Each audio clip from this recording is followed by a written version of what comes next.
satisfaz minha alma. Nada mais satisfaz minha alma. Nada mais satisfaz minha alma. Nada mais satisfaz minha alma. Gente, nós teremos mais um tempo agora. Você pode perguntar, você pode tirar suas curiosidades também, né? Tá aqui. O missionário não fugiu de manhã, mas está aqui também. O missionário não ficou quantos anos no Senegal, mano? 13. 13 anos no Senegal, na África. Né?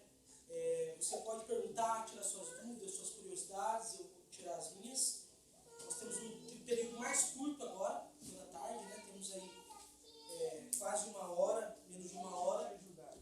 E depois nós tomamos o café da tarde e fazemos um momento de oração pelas nações, né? Um tempo de clamor aí.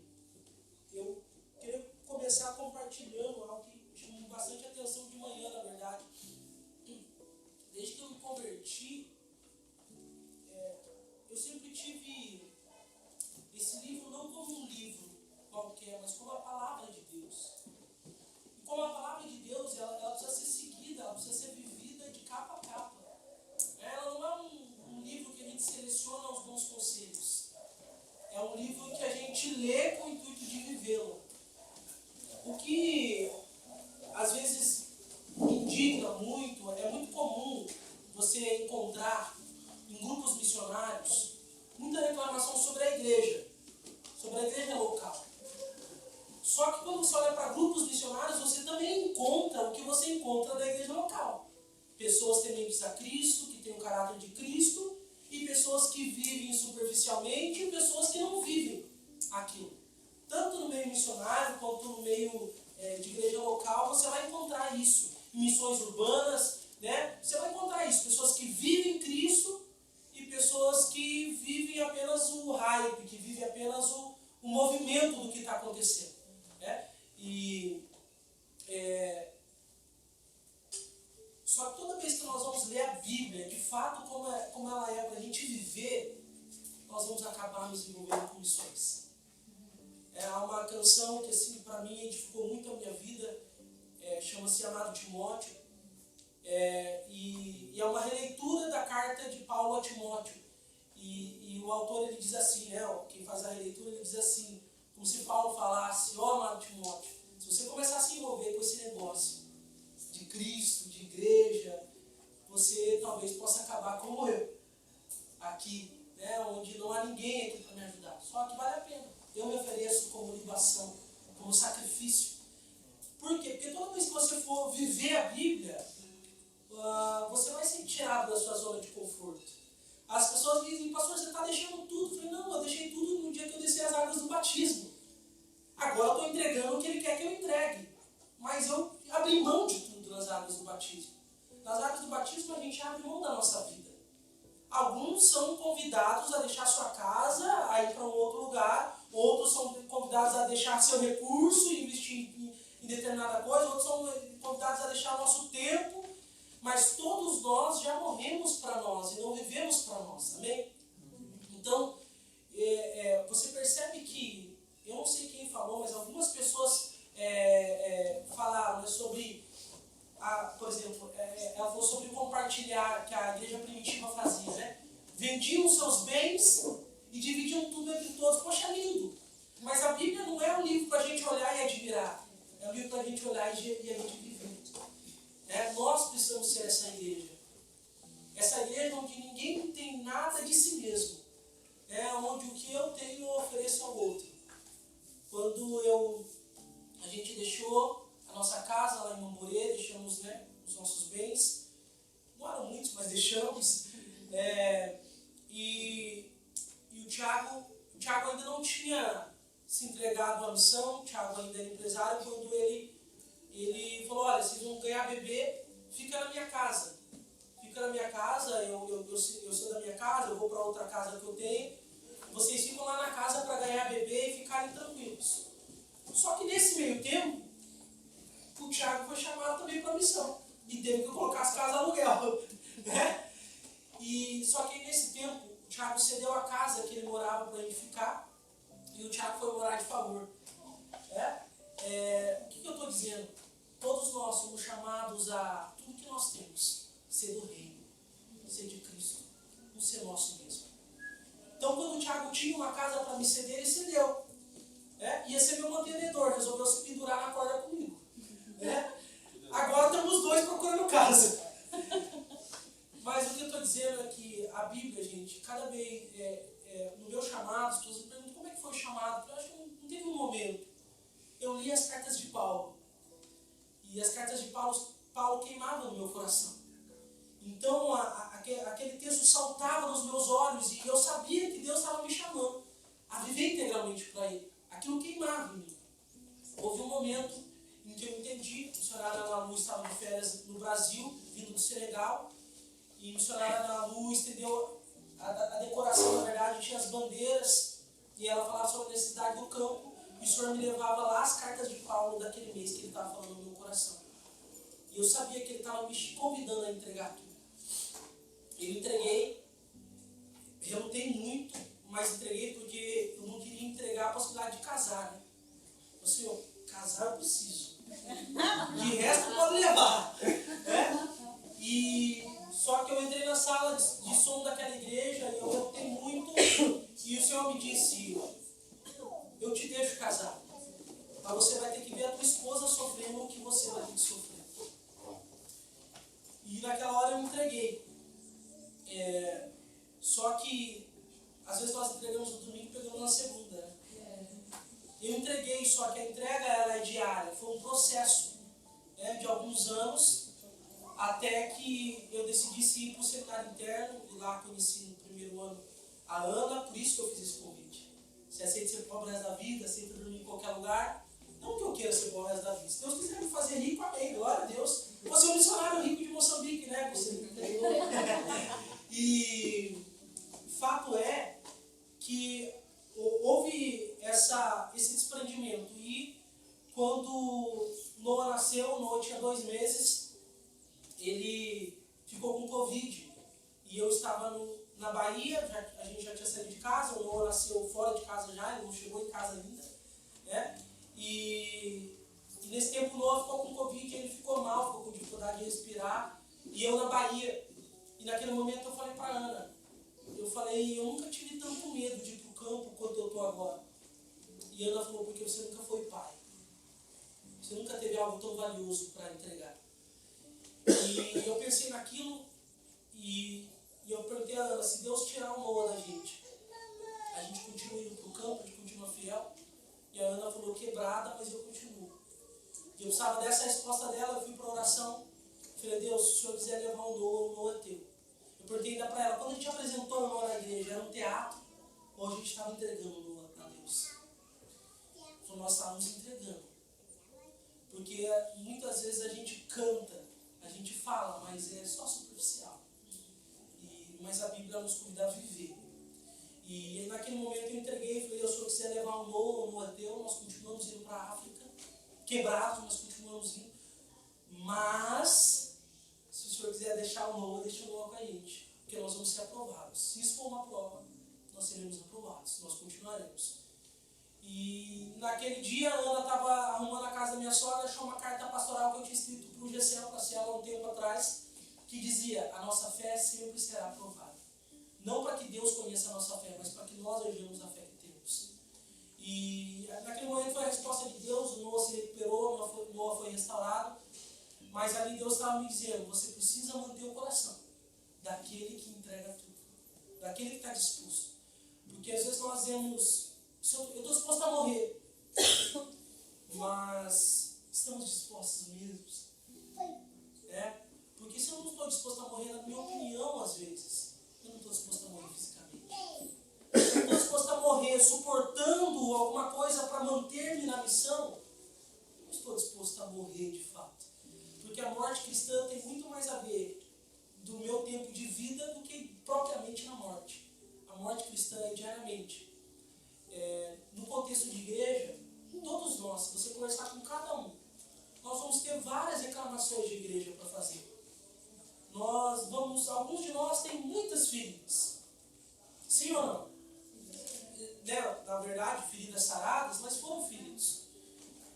às vezes nós suportamos algumas coisas, perdoamos outras. Por quê? Porque nós entendemos que a missão e a fidelidade a Deus é muito maior do que qualquer outra coisa. Então a gente suporta, muita coisa que a gente suporta. Por quê? Porque nós morremos para nós.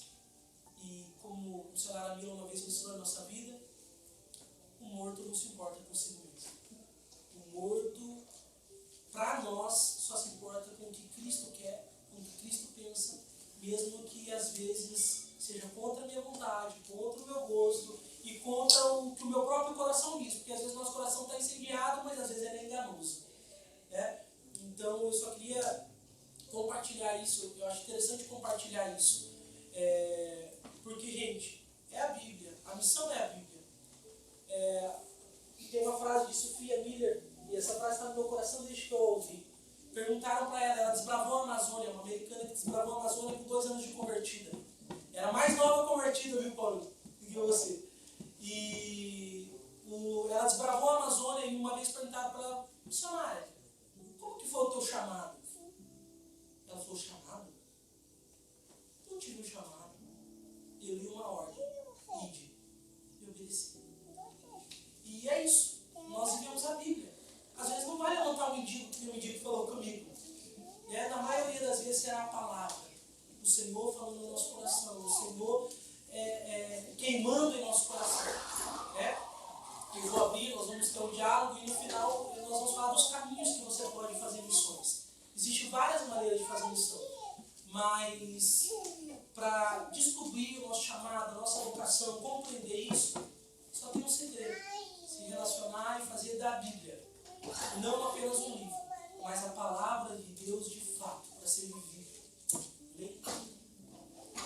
Aberta aí para perguntas, se querem perguntar para qualquer um, comunicam com a gente, tirar o tempo. Nós temos uma pergunta em conjunto. Eu e Hannah, nosso irmão aqui, como foi a sua conversão já aqui, para esse ponto que você disse que era ateu, né? Então, como foi esse encontro? Estava conversando lá embaixo com o meu irmão aqui sobre isso, né? O Ricardo me ensinou que tem tempo para todas as coisas, né? Então, você falou sobre ter uma empatia com o ateísmo, então eu participo de vários grupos de ateísmo. E lá eu sempre falo com eles o seguinte, foi uma coisa que eu aprendi, né? E realmente tem um tempo, então eu aprendi dentro do ateísmo a respeitar muito, né? Então, o Senhor vai usando pessoas para falar com a gente sempre, né? Toma um catuque aqui, toma outro ali. Só que muitas vezes a gente vai estar fechado. Né? No momento que a gente estiver aberto, o Senhor, ele vai estar sempre mandando pessoas, só que às vezes ele está muito quebrado. E eu fui num momento assim de estar muito quebrado, estar bem quebrado mesmo. Né? Então, esse momento de estar muito quebrado, eu falo que foi o momento onde eu peguei uma arma e botei na cabeça. E aí esse foi o momento que o Senhor foi lá, mais uma vez mandou uma pessoa. Né? E, na verdade, na hora, eu pensei no meu filho. Então eu falo que Deus, quem me salvou foi meu filho. Deus foi que trouxe a memória do meu filho. Eu pensei, poxa, não, é uma covardia com meu filho, guardei a arma. E aí 2 dias depois, uma pessoa que eu tinha feito um concurso há uns 12 anos atrás, mais ou menos, me ligou. E aí perguntou sobre mim e tal, eu falei que queria ir lá em casa. Eu não entendi o porquê, porque eu não tinha amizade com ela, né? E ele é pastor. E aí compartilhei com ele que eu estava passando, processo em casa de relacionamento. E ele falou, Fabrício, dá um crédito para Deus, bota na conta dele. Né? Diante da situação, ele falou sobre Abraão e Isaac. Ele falou, olha, bota o seu relacionamento como Abraão botou Isaac. Como um sacrifício ali e deixa que ele vai prover que tudo se resolva, né? E foi isso que eu fiz. E aí me dispus a ir à igreja, disposto a escutar, né? Porque eu ia só para tacar pedra. Então eu fui para a igreja, eu ia para a igreja, eu sempre falava dentro da igreja, né? Eu sou ateu, bem posicionado, não tem falar de Deus comigo, eu não acredito, né? Eu tacava muita pedra. Né? Então, nosso irmão falou sobre você dar exemplo. Eu vou dar um exemplo de que me incomodava muito, Né? Por que eu nunca abri o coração para Deus? Eu ia para o culto e a pessoa falava lá sobre amor próximo. O que vinha na hora, eu tô morador de rua aqui na porta. Que amor próximo, ele está falando de amar o próximo como a ti mesmo. Amar o próximo, então o cara precisando aqui, ninguém faz nada. Aí eu já fechava meu ouvido e já ficava apontando, né? Então hoje eu enxergo que a melhor forma realmente de alcançar alguém é dar o exemplo, né? Dar o exemplo de que é viver o que está escrito, né? Então,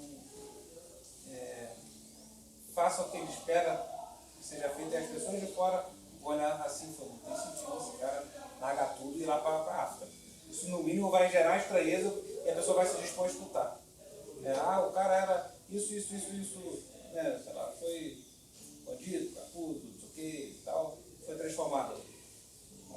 Pode ser quem for, mas isso vai despertar nele uma curiosidade de saber o que aconteceu. Né? Então, acho que o maior testemunho somos nós de mudança, né? E aquilo que a gente espera que a gente faça, né? Que vai ajudando ali.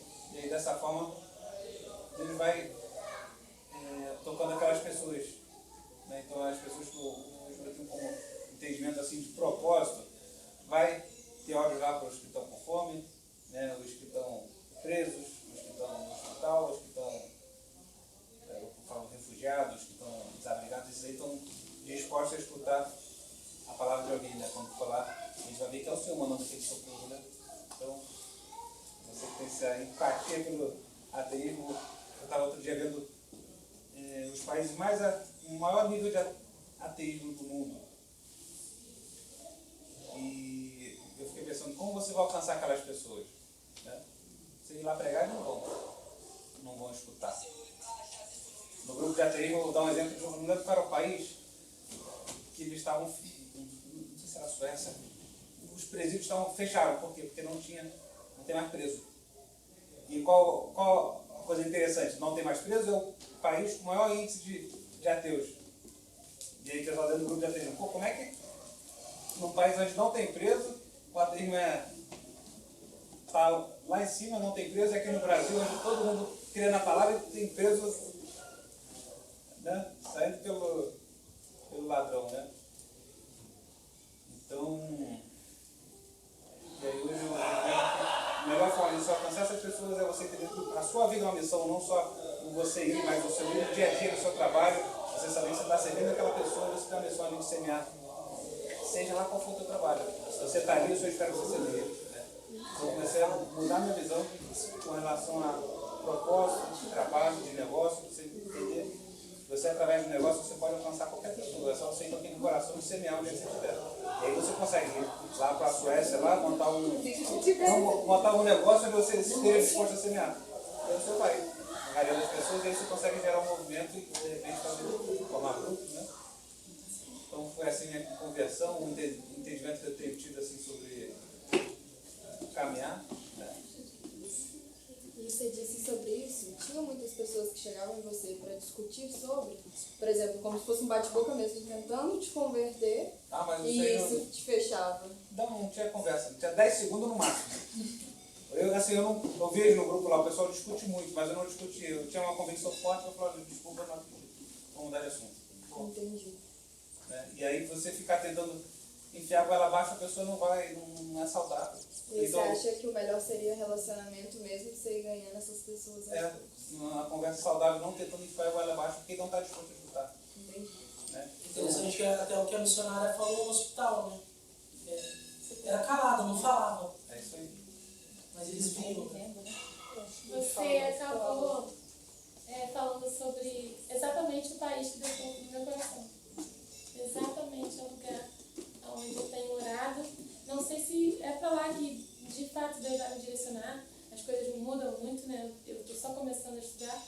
Mas é exatamente o lugar que Deus tem mostrado no meu coração do que eu oro, que é a Suécia. Já falei com Hannah, né? E é incrível porque, de fato, as minhas orações são: Senhor, como que eu vou fazer para o Mateus se converter? E aí você está aqui hoje, é uma resposta de oração minha. Então, assim, de fato, é um milhão, sabe? É você estar aqui para falar para mim que através do meu exemplo, através das minhas pequenas sementes lançadas, mesmo muda, é assim que eu vou converter aquelas pessoas. É incrível isso.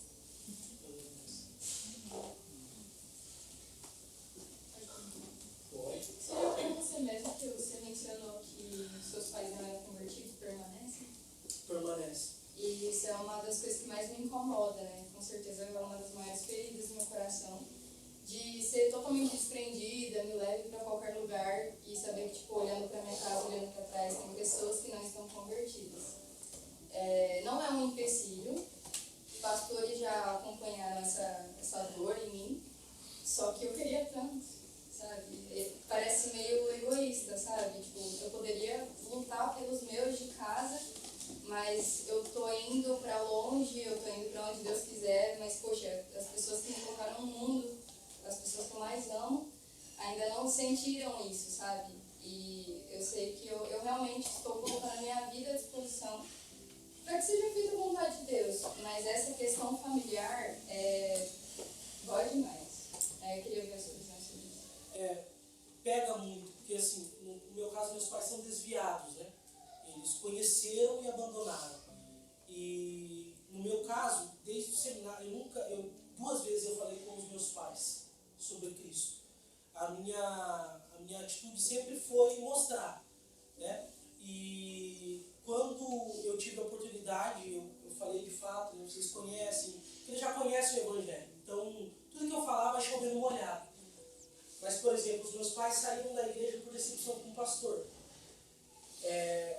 Os meus pais voltaram a olhar para a igreja quando eu me mudei de Curitiba para o interior do Paraná. E os meus pais se desviaram da igreja através de um pastor. Mas o pastor de Maringá, que era o pastor Moisés, ele ia todo domingo, eu ia para a igreja e eu viajava para ir para a igreja e ele me levava todo domingo embora. Depois me levou a morar com ele, depois a esposa dele fazia marmita para eu ir trabalhar, porque isso quebrou o coração dos meus pais. Por quê? Porque pastor para eles não prestava. E de repente um pastor me acolheu. Então isso quebrou. O que eu fiz para isso? Nada. Então até que a gente estava conversando lá, existe um tempo. Então o que eu entendo? Eu entendo que Deus tem o controle ali, eu não tenho nada a fazer. Mas o que acontece? Todas as vezes que eu vou à cidade dos meus pais, mesmo quando eu morava em Maringá, todas as vezes que eu vou à cidade dos meus pais pregar, os meus pais vão para o culto, os meus pais vão para a igreja. Eu tenho uma cunhada que ela casou com meu irmão, ela é dedicada a Pombagira, ela é filha de santo, e ela não pisa em igreja, a não ser quando é para ir na nossa igreja.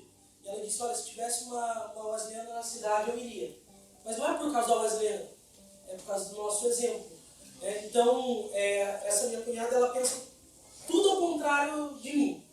Totalmente, as ideologias totalmente contrárias. Mas a Ana sabe, todas as vezes que a gente vai na reunião de família, os meus tios estão tudo bêbados, estão tudo desviados, né? Meus tios estão todos bêbados, eles param para nos ouvir, aí a Ana pega o violão e começa a cantar um hino que o meu avô ouvia lá atrás, daqui a pouco está todos bêbados chorando, né? Por quê? Porque nós vivemos uma vida intencional, nós precisamos mostrar Jesus.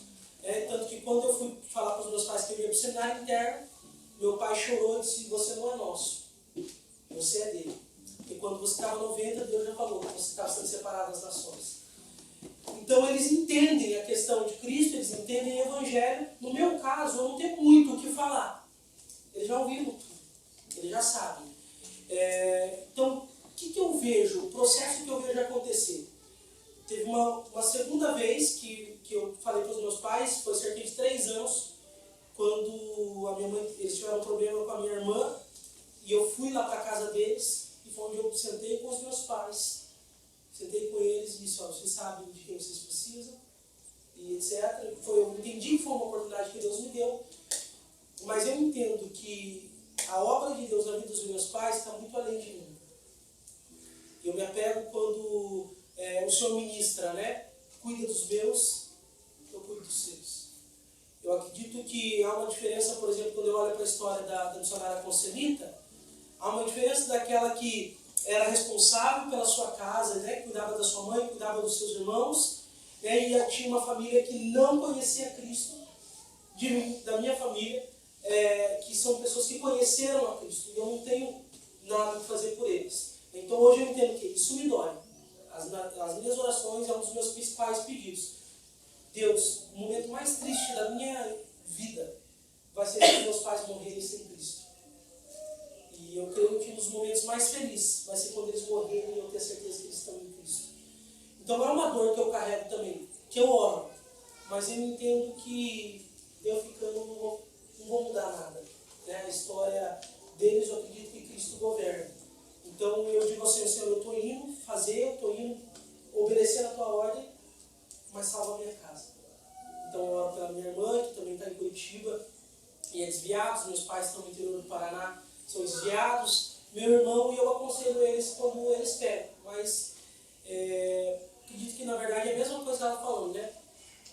Na verdade, eu não tenho como convencer o ateu, não tenho como convencer o espírito, mas eu estou lá disposto, no caso da minha casa, eu digo, Senhor, trabalha, pastor Danilo, que é o SD de Maringá, então está mais próximo dos meus pais, quando eu todo mês eu passava lá no meu último mês, no meu último ano, perto dos meus pais.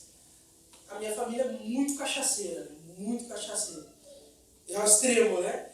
E quando foi meu aniversário, a família combinou, falei nada, a família combinou de o meu aniversário ser sem bebida alcoólica. E era muito engraçado, porque um olhava para o outro e dava risada com aquele copo de refrigerante na mão, né? E eles falavam, o que a gente está fazendo? Ninguém está bebendo hoje, e só o louvor tocando. Eu nunca falei nada. Mas eles viram Cristo.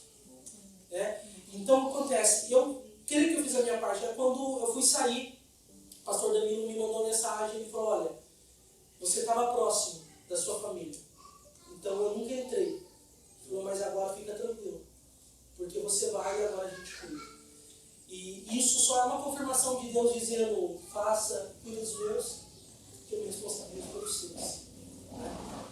É basicamente isso. Eu tenho muitas dificuldades de explicar, apesar de ser professora pedagoga, mas como se trata de igreja, né? Eu tenho, não sei, para mim, pouco tempo, eu falei para mim, pouco tempo de convertido, mas uma criança ainda, que foi em 2011, que eu batizei, 25 de setembro de 2011. E eu vim disso. Ela falou, Senhor, meus filhos me ganharam com Cristo. Meu Deus. Minha filha com 10 anos foi morar uma menina na minha rua, morava na rua, não mais Leone, morava naquela rua.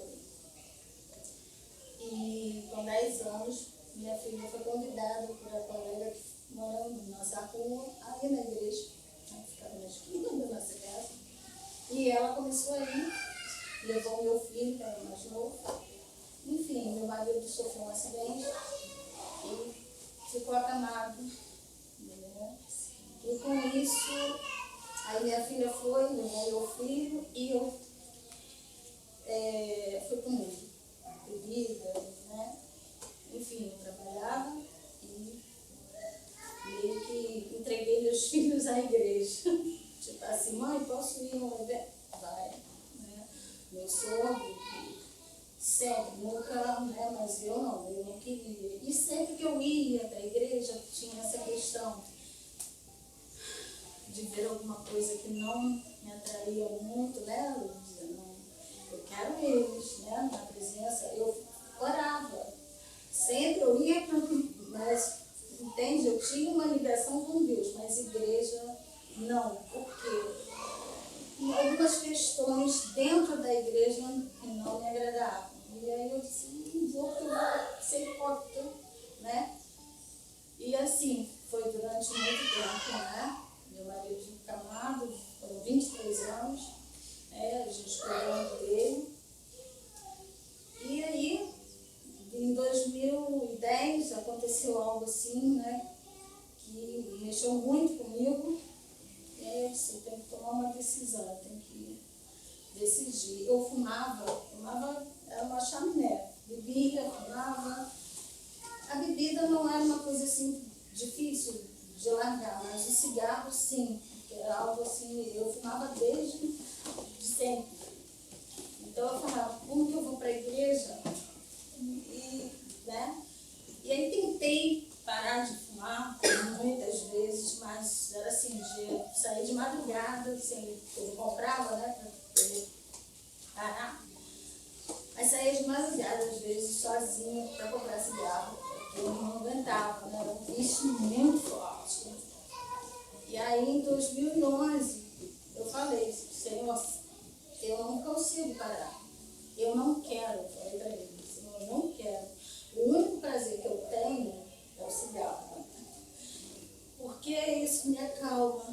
É a única coisa que eu faço de diferente, que eu gosto, que me dá prazer. Que eu chego em casa, eu trabalhava fora e chegava sentindo meu cigarro. Nunca fumei dentro de casa, eu já falava para ele, eu não deixo meus filhos comprarem. Eles eram cristãos, eu não deixo eles comprarem, nunca deixei, não fui na presença dele. O que tem? Eu queria convencer Deus que o cigarro Estava liberado. bem, eu queria liberar. Entende? E aí eu me entreguei, disse, ó, eu não consigo, porque é algo que eu não quero parar, eu não sinto vontade de parar de fumar.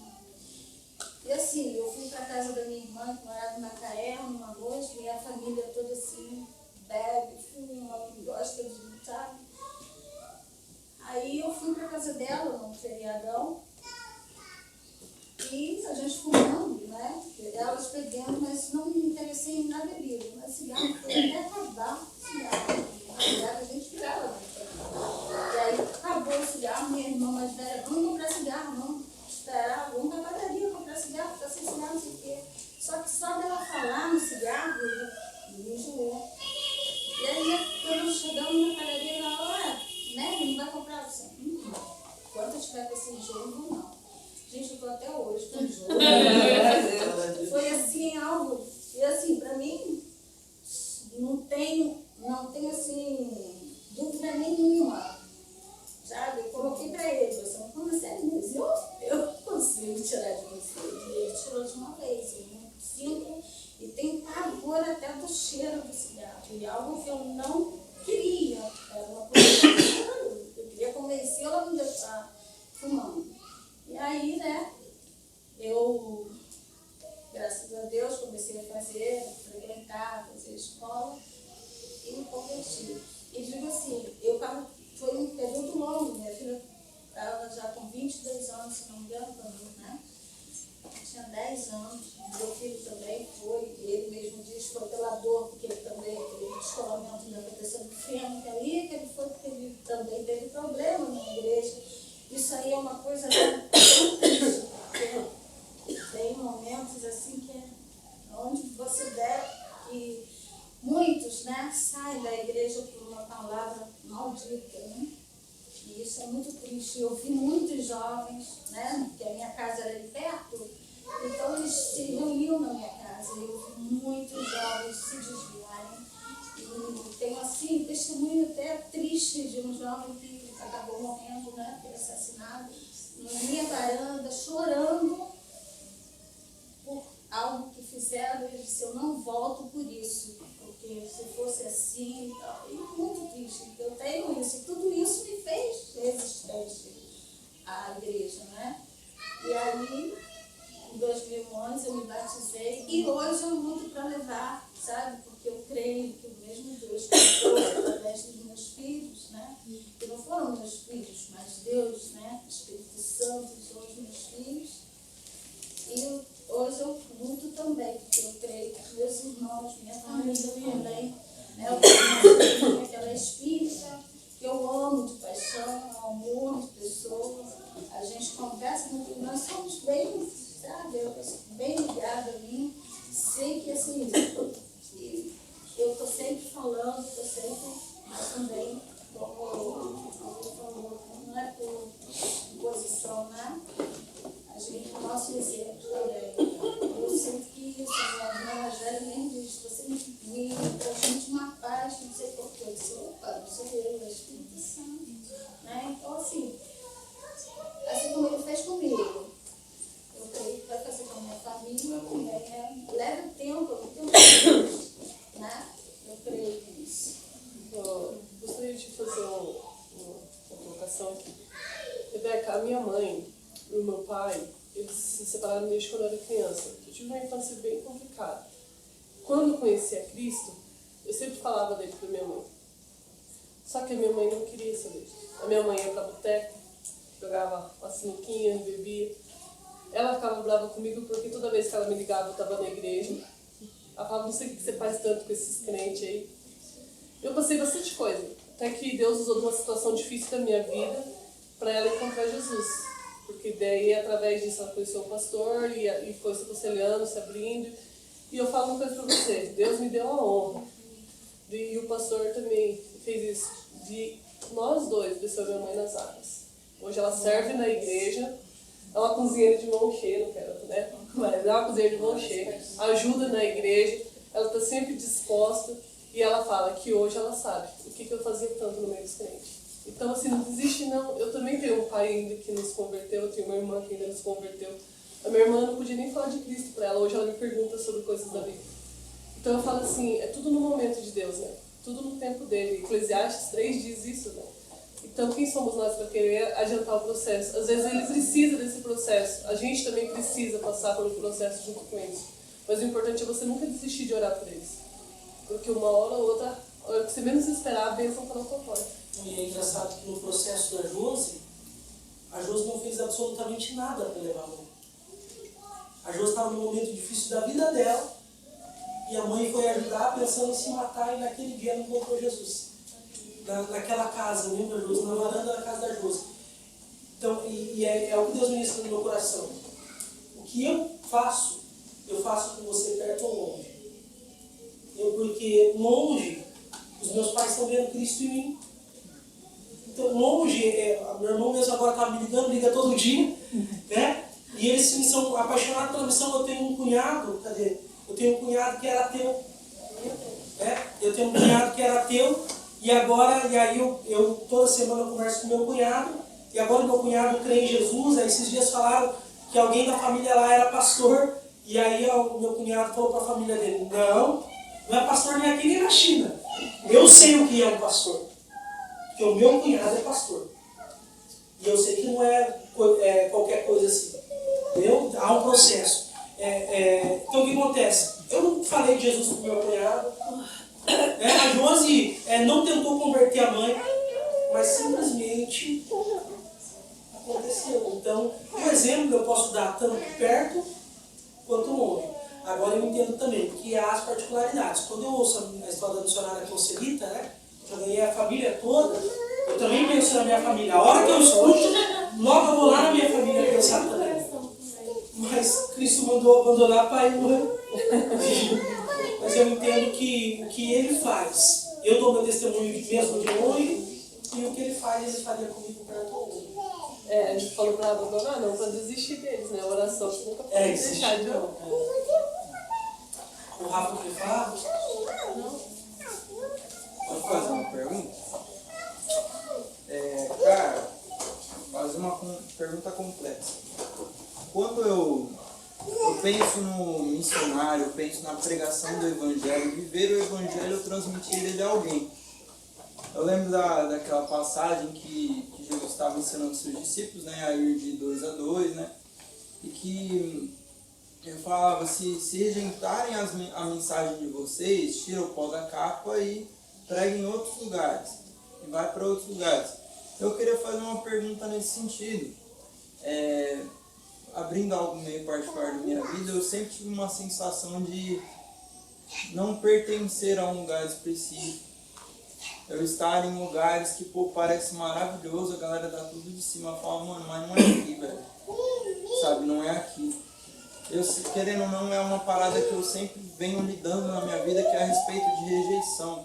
Isso é uma parada que não me machuca ao ponto de eu sentir dor hoje. Porque eu creio, né, que a palavra fala lá em Isaías 56 que Cristo levou as nossas dores, as nossas enfermidades, e as minhas dores Cristo levou sobre ele. Isso é uma parada que não me machuca mais, eu não sinto uma dor, mas ao mesmo tempo eu não sei lidar com isso. Não é porque não me machuca que eu tenho a resposta pronta, escrita, não é. Eu queria fazer uma pergunta nesse sentido. Como missionário, como pregador do Evangelho, como cristão, como que a gente lida quando o Senhor fala algo conosco e a gente transmite algo a alguém até da maneira mais doce, mais fofa possível, e é uma mensagem que as pessoas não dão ouvidos à mensagem ou rejeitam o missionário? Nós não fomos chamados a convencer, nós fomos chamados a pregar. Eu ouvi uma vez, né, que o responsável por construir a arca não era responsável só por construir a arca, não por colocar os animais. Né? E nós sempre viveremos a rejeição, todos nós, todo cristão, viverá a rejeição em algum momento da sua vida. Porque Cristo foi rejeitado. E se Ele foi, nós seremos. Né? Então, todos nós seremos rejeitados, mas eu não fui chamado nem para ser aceito. Quando eu cheguei em Mamboê, nós fomos plantar, nós somos muito rejeitados. Rejeitados ao ponto das pessoas me olharem e dizer, você não é meu pastor. E eu só estava ali por amor a eles. Eu estava morando com a minha esposa estava grávida da Helena, nós estávamos morando na casa de um bêbado, no fundo da casa de um bêbado, na área de churrasqueira, separando a briga toda madrugada, para permanecer naquela cidade. Porque aconteceu algumas coisas que nós ficamos sem casa, ficamos sem igreja, ficamos sem tudo. E eu dizia, Senhor, eu só estou aqui por esse povo. O povo me rejeitando, sabendo que outros estavam falando mal de mim pelas costas, e Deus me fazia lembrar um texto de Paulo, aos Coríntios. Amando-vos cada vez mais, mesmo que por vocês eu seja amado cada vez mais, levando sobre mim a morte para que em vocês haja vida. E Paulo me ensinou, as Escrituras me ensinaram que nós seremos rejeitados mesmo. E não existe forma sábia de lidar com isso, mas não forma fácil. A rejeição sempre vai machucar. A rejeição sempre vai doer. O fato de nós sabermos que seremos rejeitados e que temos que permanecer, não quer dizer que a gente vai ser rejeitado e falar, estou sendo igual a Jesus. Nós vamos sofrer, nós vamos sentir. Mas eu acredito que em relação daqui para trás, existem as feridas feitas. A rejeição que nós sofremos ao pregar o Evangelho, essa é o que nós estávamos cantando. Nós cantamos, né? Tenho fogo cerrado em meu peito que não me dá descanso. É o texto de Jeremias, quando ele prega e o povo rejeita. E ele diz, eu queria parar de pregar, mas eu tenho fogo cerrado no meu peito que não me dá descanso, eu preciso pregar. Então, nós somos chamados a ir. E muitas vezes nós seremos rejeitados, né? E aí os discípulos com medo de ir, porque serão rejeitados. Você já assistiu The Chosen? Então você vê quando ele envia, é esse o sentimento deles, né? Quando ele envia eles de 2 em 2, eles sentem, mas e se não ouvir? Se não ouvir, sacode e vai para outra. Mas não quer dizer que esse sacudir deles é com alegria. Eles com certeza sentem aquela porta fechada. Aquele não na cara. Lá em Mamboê tinha evangelizado, o povo falava, é católico ou evangélico? É evangélico. Não, então não. Pode ir. Então essa região é natural. Mas existem também as coisas do nosso coração. Eu digo que a passagem o encontro mais profundo para mim de Cristo com alguém é o encontro com a mulher samaritana. Para mim é o meu texto preferido dos encontros de Jesus. Por quê? Porque eu olho naquela mulher, a carência de alma que existe em mim. Aquela mulher, ela estava no 5º casamento, o que ela estava agora nem era casamento. E Jesus chega e fala, você tem sede na tua alma. E eu vim saciar. E aquela mulher volta dizendo o que aconteceu. E eu era essa pessoa carente. Eu sou filho do meio, sempre me senti rejeitado. Nossa Senhora. Sempre me senti rejeitado. Na escola eu nunca tive amigo de infância, então sempre sofri essa rejeição. Eu estou dizendo não da rejeição ao pregar o Evangelho, agora da rejeição que senti na vida. Depois que eu conheci Cristo, eu entendi esse amor. Esse que me abraçou, que me viu, que me enxergou, que me teve como uma pessoa especial no meio da multidão. Porém, não quer dizer que a partir dali tudo se resolveu dentro da minha alma. E é o que eu olho nos discípulos. Eles são acolhidos, são abraçados, são curados, mas ainda há processos que eles vão enfrentar no decorrer da caminhada deles. Então, pegando aqui o gancho da Josi, o fato de ela batizar a mãe não quer dizer que os problemas familiares dela se resolveu. O fato dela estar pregando o Evangelho não quer dizer que se resolveu, mas ela está no processo. Então, existem duas rejeições que estamos falando. Esse negócio que você falou, eu me sinto que eu não estou em lugar nenhum, isso tem a ver com rejeição. Esse sentimento de eu sinto que eu não pertenço a lugar nenhum. Isso foi curado em mim. Eu já tinha 3 anos de convertido quando fui para o seminário interno.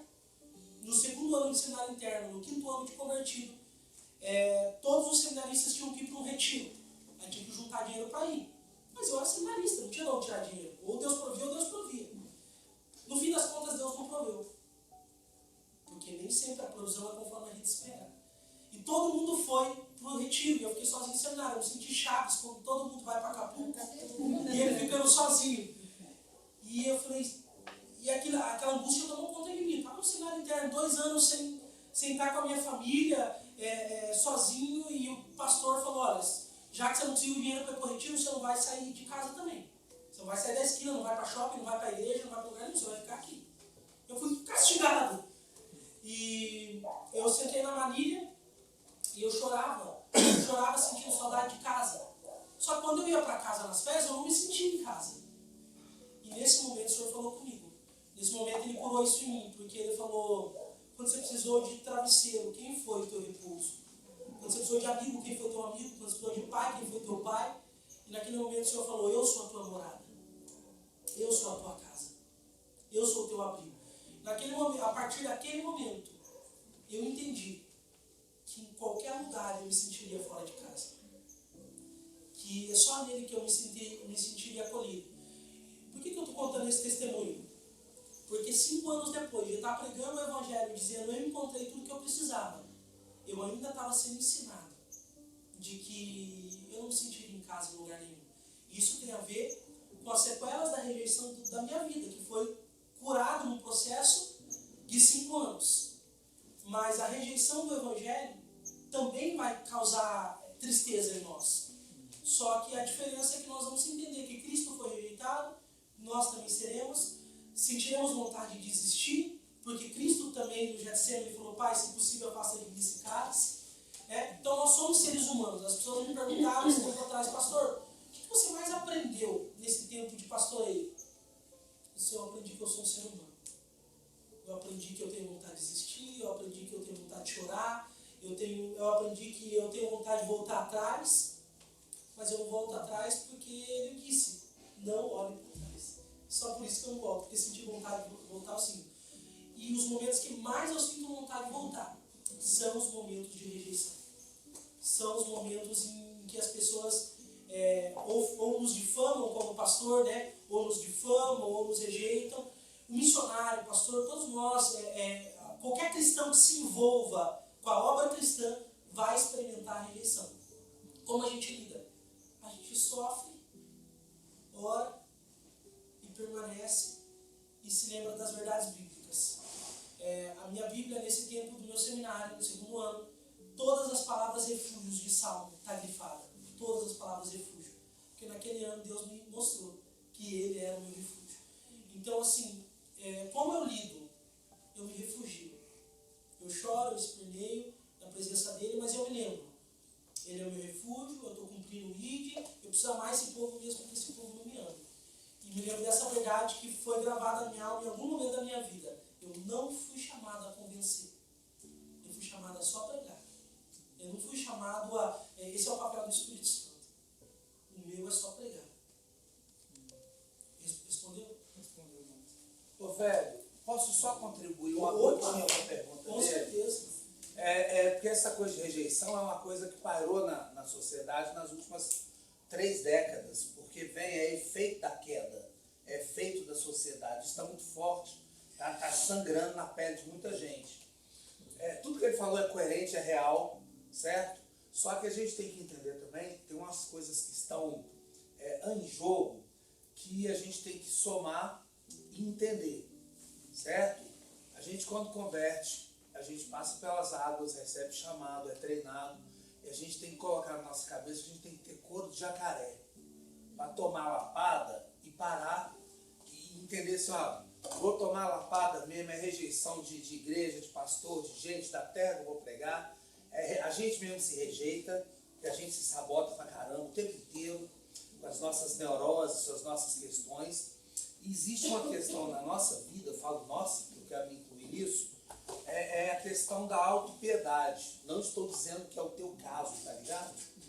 Mas muitas vezes Mas é uma nós tentação da maioria. entramos em autopiedade e a gente fica alimentando coisas que Jesus já ensinou na Bíblia, igual ele disse, que a gente já sabe que tem que perdoar, vai doer mesmo e dane-se o mundo, vamos tocar o barco para frente. Você tá ligado? Porque senão nós começamos a alimentar coisas que não nos pertencem mais. Você tá entendendo? Eu só comecei a me aceitar o dia que eu falei, quer saber, pessoal, que piedade, vai-te embora. Já fui rejeitado, fui abusado, fui estuprado, fui tudo que você pensar e imaginar aí. Só que fui ladrão, enviado e matei. O resto eu fui tudo. Tá ligado? Então chegou uma hora que eu falei assim, quer saber? Vou botar nesse quarto escuro aqui, trancar e jogar a chave fora. Tudo aquilo que está me alimentando a autopiedade, meu sofrimento, blá, blá, blá. E caminhei. Então essa questão da autopiedade, eu vou ser bem rápido para dar oportunidade para os outros. É um negócio muito forte na nossa vida. E às vezes a gente tem que ficar ligado sobre isso aí. Vai faltar sustento, nós vamos tomar porrada, vão cuspir na nossa cara. É assim mesmo que funciona o sistema. Foi com o Cordeiro, será conosco. E é bom que bata mesmo, que é bom que a gente fique esperto, a gente abana o rabo e caminha. A gente não acomodar. E o que eu tenho falado para a galera nas escolas de treinamento? Comece a esvaziar suas mochilas, porque nós carregamos em nossas mochilas muita coisa que não nos pertence mais. Muitas. E essas coisas significam muita coisa. Autopiedade, lero, quais. E a outra coisa que eu gosto de falar, comece a queimar as pontes por onde você passa, para você não ter oportunidade de voltar. Que aí você só vai. Não tem volta, né, ô querida? Tá ligada, doida? Não tem volta. Não tem volta. Não tem volta. Obrigado pela oportunidade. Vou fechar porque tem muita gente para falar.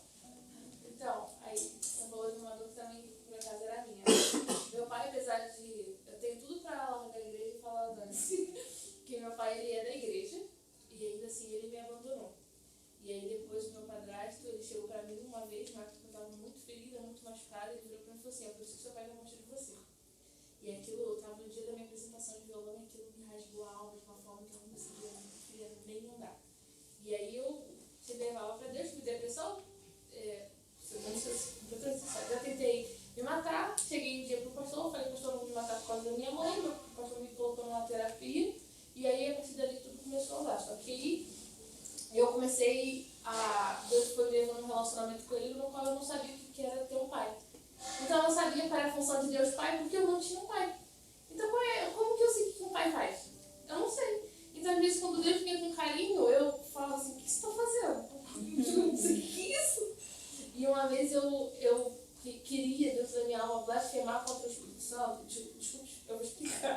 Eu afastava tudo que o Espírito Santo falava para mim, eu tentava afastar e eu não entendia por quê. E aí o Espírito Santo me levou num lugar. O que Deus é? Deus é Pai. O que Jesus é? Jesus é irmão. O que o Espírito Santo é? Ele é melhor amigo. E todas essas pessoas, exemplos dessas pessoas na minha vida falharam comigo. E o Espírito Santo falou assim, eu não falei com você.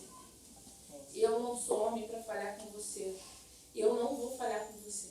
E teve uma opção, um dia que meu pulmão fechou. Eu tenho asma, meu pulmão fechou. E que tinha tudo para dar errado. Tudo. E aí que tudo foi indo de uma forma certa. O dia que tinha trânsito não tinha, a sala que estava lotada esvaziou. Toda a gente que tinha que passar na minha frente na hora do hospital não tinha, porque o cara me passou direto pro médico e o médico sabia até o que eu tinha feito sem eu falar. Que nem falar eu conseguia.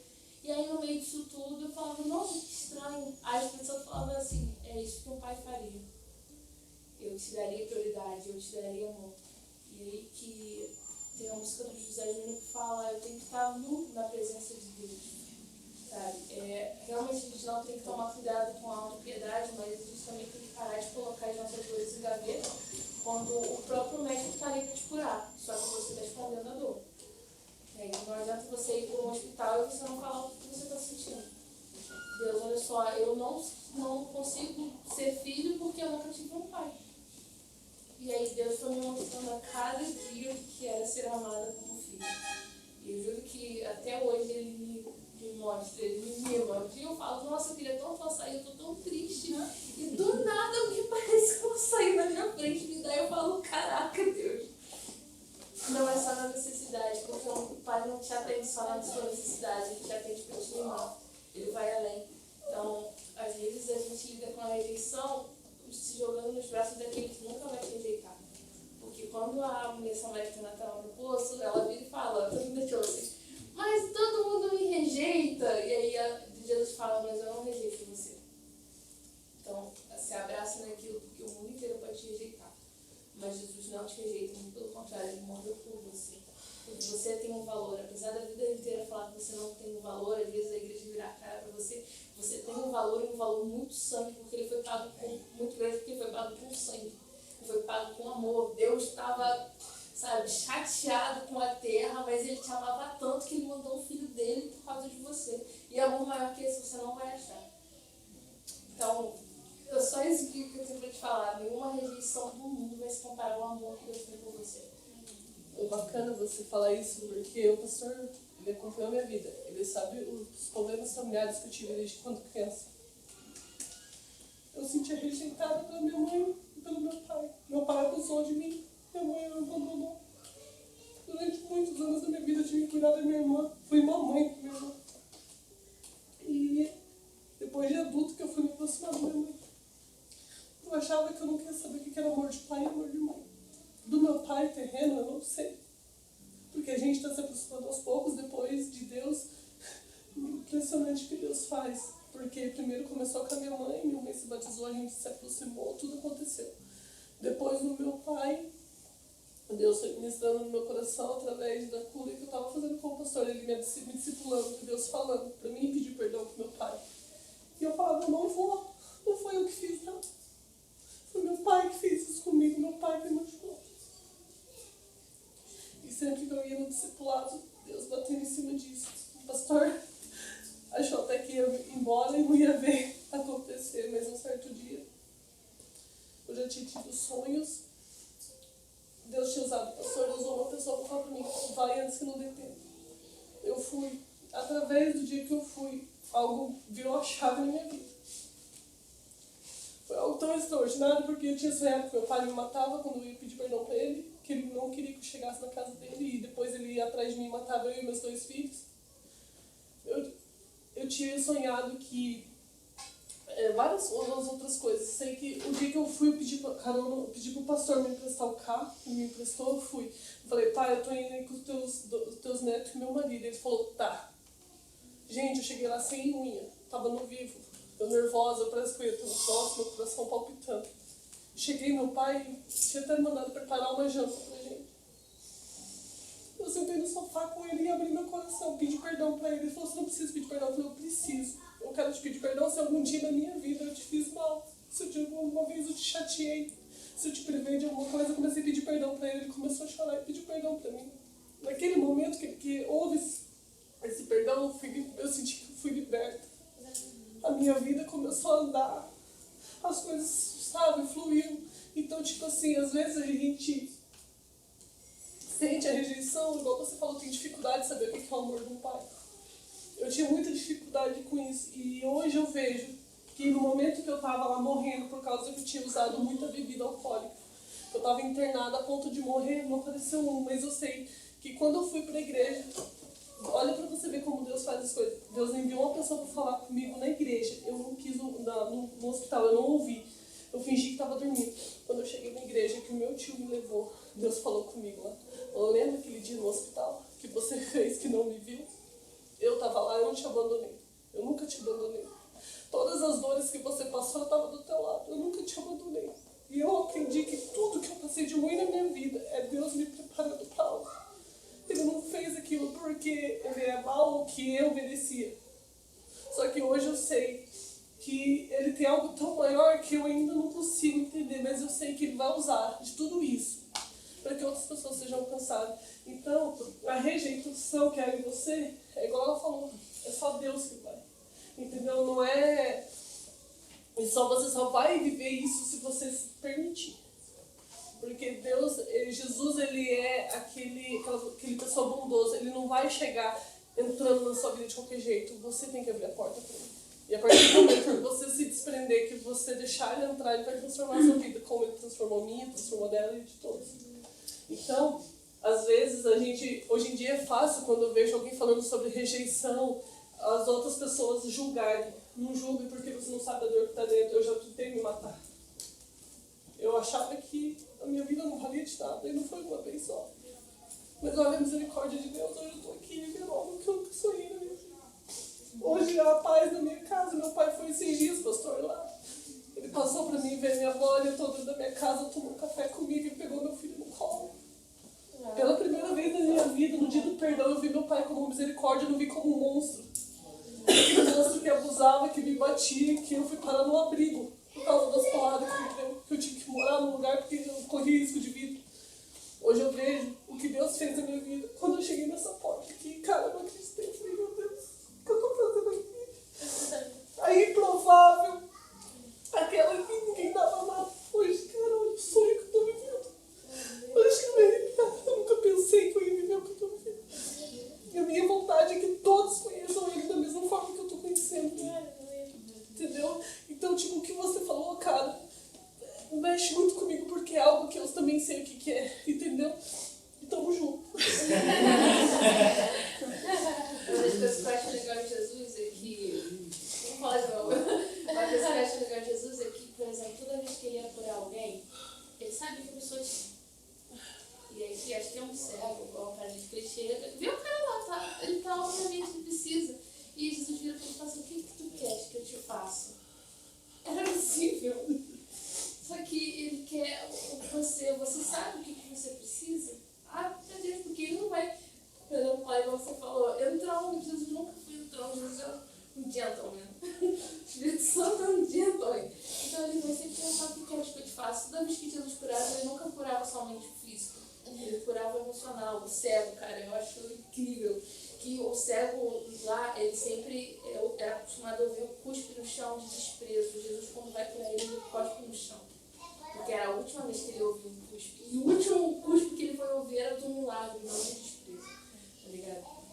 Então, tipo, é uma dor, mas eu sei que é uma dor que a gente passa, que chega num dia, a gente encontra alguém que sabe, que passa por alguma coisa, a gente abraça e fala, olha, eu sei como você está passando, e eu sei que Deus te ama, e no pior dos casos eu estou aqui para te abraçar se você precisar. Entende? Às vezes a gente fala do processo, mas é aquilo que nos capacita para fazer aquilo que Deus nos chamou. Então, tipo, eu super entendo. Eu falei que Thiago, falei, gente, eu quase não vim hoje, e às vezes eu fico, Deus, o que eu estou fazendo aqui? Igual Moisés, o que eu falei com ele? O que eu estou fazendo aqui? E aí Deus vai lá e mostra, a gente canta e o fogo desce, e aí Deus fala, trouxe minha presença. E aí que eu também nunca me senti nada, sabe? Eu nunca me senti aquela coisa, porque se um cara, meu pai, que em tese era pra me amar, me abandonou, o que eu sou? Se alguém que tem a obrigação de me amar, me abandonou, o que eu sou? E aí que Deus falava que, tipo assim, eu sou mais que ele, e eu te amo desde antes de você nascer. Isso tá na Bíblia aí. Entende? E é muito fácil a gente se culpar por uma coisa que às vezes não é culpa nenhuma, assim. Fala, o que eu fiz de errado pra isso acontecer? E Deus é lindo. Jesus é top, como eu gosto de falar, cara. Aproveitando esse assunto do sofrimento, meu livro Cristão e Sofrimento. Aqui não eu, tá bom, só comprar lá, tem 2 exemplares aqui. Aproveitar o ensejo, né? Alguém quer compartilhar mais algo, perguntar? Eu quero falar da questão de algumas dores que foram compartilhadas aqui, né? Eu acho interessante e importante, porque nós temos crido que Deus quer levantar uma nova geração e uma nova geração dentro da Igreja Metodista Wesleyana. Acho que não sei, vocês não são wesleyana, quem é? Vocês são wesleyana, não, mas é assim. Mas eu faço assim também. Claro, é para todos, mas eu quero assim, eu estou falando assim mais especificamente a nível denominacional, mas claro que vocês estão incluídos também, né? Eu quero crer que Deus quer levantar assim uma nova geração. Mas nós sabemos que hoje essa geração, principalmente, com todo carinho e respeito que eu vou falar com vocês agora, essa geração também tem sido e tem estado muito machucada e ferida. E eu quero crer que Deus quer realmente restaurar. Por quê? Porque muita coisa que não é curada aqui, quando a gente vai para o campo, vai estourar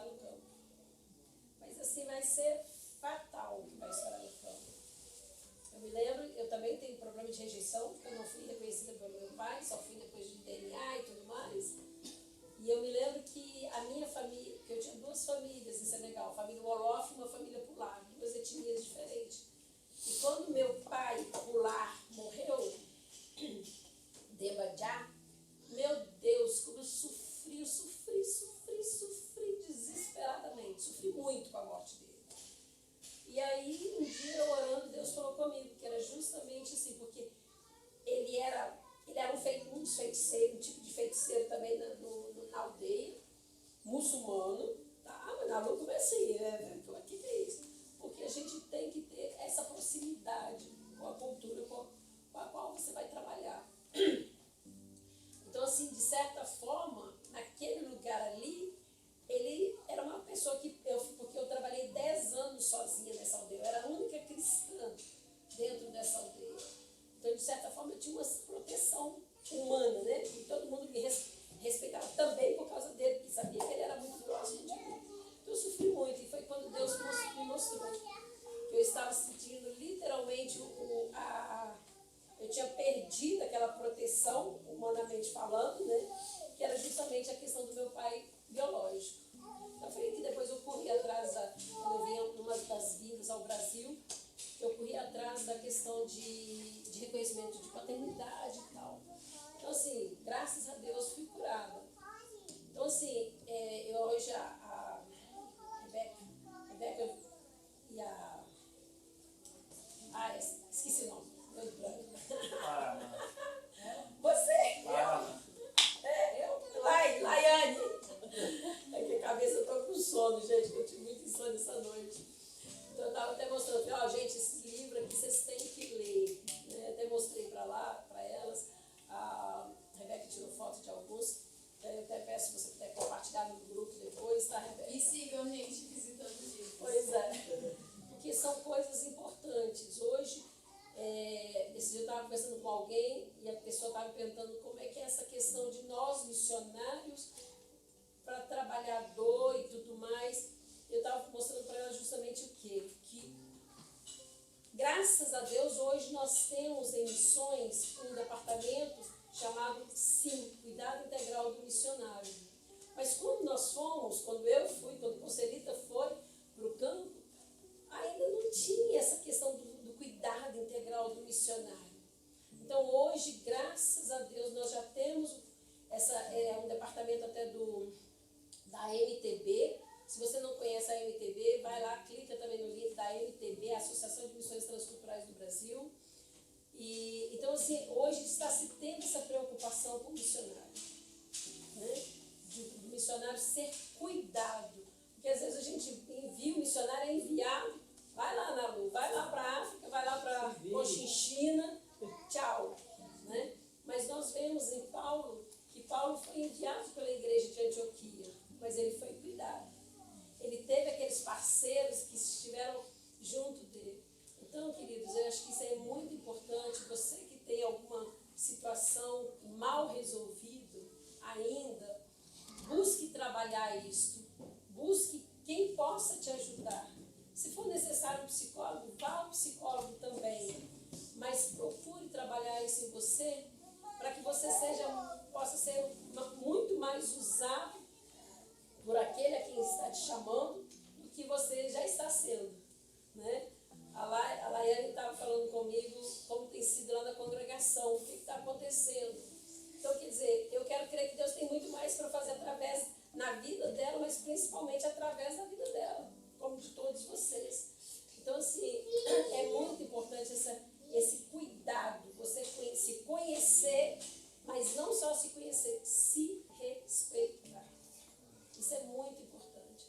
Então, assim, fica aí se eu posso chamar de conselho, né, ou uma sugestão, vamos realmente, assim, nos preocuparmos com essas coisas. Não vamos colocar panos quentes nos problemas. Os problemas existem, estão aí, mas a gente não pode ficar colocando panos quentes. Vamos olhar na cara do problema e falar, eu vou te vencer. Né? E buscar meios e recursos. Claro, gente, o Senhor sem sombra de dúvida, é o primeiro.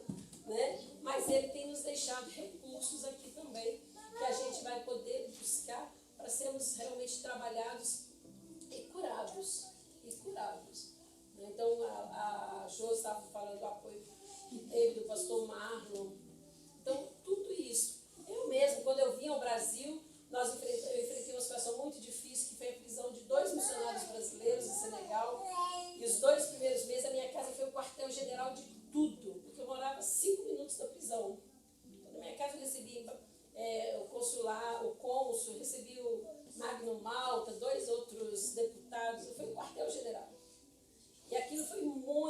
bastante. Mas o que eu fazia? Todas as vezes que eu vinha para o Brasil, eu já estava agendado psicólogo.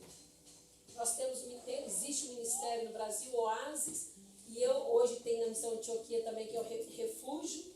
Então, eu já ia para o Oásis, já fui para o Oásis 2 vezes, fui para o Oásis Goiânia e o Oásis Fortaleza. Por quê? Porque eu sabia que eu precisava me cuidar. Não, mas fulano não cuida de mim. Porque... Não, eu tenho que ser o primeiro interessado a me fazer ser cuidado. Então, coloque isso no coração de vocês, não só da moçada, né? Mas também para nós aí que já passamos do meio-dia, a gente que já passou do meio-dia, vamos também. Alguns só que já estão dobrando a casa esperando. Outros ainda bem aí na flor da mochibada, quer dizer, da mocidade. Então, assim, vamos nos preocupar com isso sim, porque Deus quer dizer, gente, o tempo está chegando. E se nós não fizermos, aí eu vou falar dentro da área que eu trabalhei, os muçulmanos estão fazendo. Os muçulmanos estão trabalhando com afinco. Mas e nós? Então, nós possamos ser aquela resposta, né, que Deus tem para as nações. Deus quer usar todos nós, Deus quer usar você, mas Deus quer usar realmente aquilo que Deus ele tem colocado nas suas mãos. Então, se você tem alguma coisa mal resolvida, fica aí minha sugestão, não deixe de procurar recursos, ajudas. Vamos trabalhar isso para que o Senhor possa restaurar 100%, não só 100%, mas 1000%. E podemos ser esse instrumento nas mãos de Deus. Amém. As Escrituras dizem, né? Cuida de ti mesmo. E depois de dar o do Senhor, do Senhor. Gente, temos que Deus falou, Deus bradou nesse tempo, né? Deus quer levantar uma juventude, uma igreja sarada para sarar. Né? Eu queria só trazer um assunto bem breve, a gente já tomar um café, tem um tempo de oração, que são as formas da missão. Né? Existem várias maneiras. No decorrer do tempo, eu só sabia uma forma de ser missionário, né? Que é a forma que eu segui, que é, dentro da Wesleyana, a forma mais comum, né, de ser missionário. Eu queria fazer um adendo, por exemplo, até em relação ao cuidado missionário. Hoje, na AGMIL, nós temos a diretoria de cuidado missionário. Perdão, obrigado pela lembrança. Nós temos, por exemplo, eu e a minha família, nos últimos 6 meses que estamos nesse tempo, já recebemos, por exemplo, 2 vezes a ligação para saber como é que a gente estava, como é que estava o nosso coração, como é que estava a família, como é que estavam os filhos, como é que estava o casamento, orientações sobre o que fazer. Por quê? Nós temos uma equipe que cuida do missionário. Existem muitas organizações que enviam missionários. Por exemplo, nós temos a própria Jocum. A Jocum, ela te dá muita experiência missionária. Mas a maioria dos missionários que vão, por exemplo, por Jocum, depois entram em contato com a igreja para ter esse cuidado. Porque muitos são enviados por algumas agências, mas não são cuidados. Então, por exemplo, nós temos um quadro de missionários ali eu coloquei, tem todos os nossos missionários naquela parede. Nós temos alguns ali, por exemplo, que está na Tailândia, o próprio Fabrício, que esteve em Moçambique, foram pela Jocum. Só que não há substância, não há o cuidado, não há o amparo, não há o pastoreio que há em uma agência estruturada. Né? Então a AGMIL, hoje ela está se reestruturando, mas ela já vem trabalhando nessa estruturação de cuidado, de amparo. Né? Então, todos os nossos missionários eles são filiados à AGMIL. Né? Então cada um que está naquele quadrinho está dentro desse planejamento, desse cuidado, desse amparo, que graças a Deus hoje nós temos. Na época de Nalu, na época de Conselita, né, não havia essa instrução. Hoje a Nalu passa instruções para nós que a Conselita não teve, por exemplo, do DIRI, da documentação que a Conselita compartilhou. Hoje a Nalu passa essas orientações para nós. Esse próprio cuidado. Né? Então hoje nós temos, e antes precisava se procurar em vários lugares, um pouco aqui, e hoje nós temos em casa. Mas existe vários, você vai ver que cada missionário tem uma corzinha ali naquele cartaz. Porque cada um está no campo de uma maneira, está no campo de uma forma. Por exemplo, de que forma eu estou indo para o campo? Eu fiz seminário, fui para o seminário interno, nós temos seminário interno aqui em Xerém. Você fica 4 anos ali no internato, sai no final de semana para fazer estágio em uma igreja. Então você tem a prática no final de semana e volta na segunda para estudar até na sexta. que é o seminário interno. É a formação mais intensa, é a formação mais profunda, mas nós temos também os serviços presenciais, presencial ao seminário, né? O pessoal aí tá cursando, né? O Thiago fez também o semipresencial, né? Esse vai uma vez por mês. A Ana está fazendo, o Josi está terminando, minha sogra. Então esse é o seminário. Para que você faz o seminário? Porque você vai liderar a igreja. Você vai liderar a igreja, você vai ser missionário, você vai ser pastor, né? Ou você quer ser um líder da igreja mais capacitado, né, em alguma área. Então, existe esse caminho. Depois do seminário, que você tem que ter pelo menos 2 anos de seminário para fazer o CTM, né? Eles cobram um seminário para fazer o que você esteja cursando, ou cursando mais de 2 anos, ou ter se formado já no seminário para fazer o Missiologia Avançada.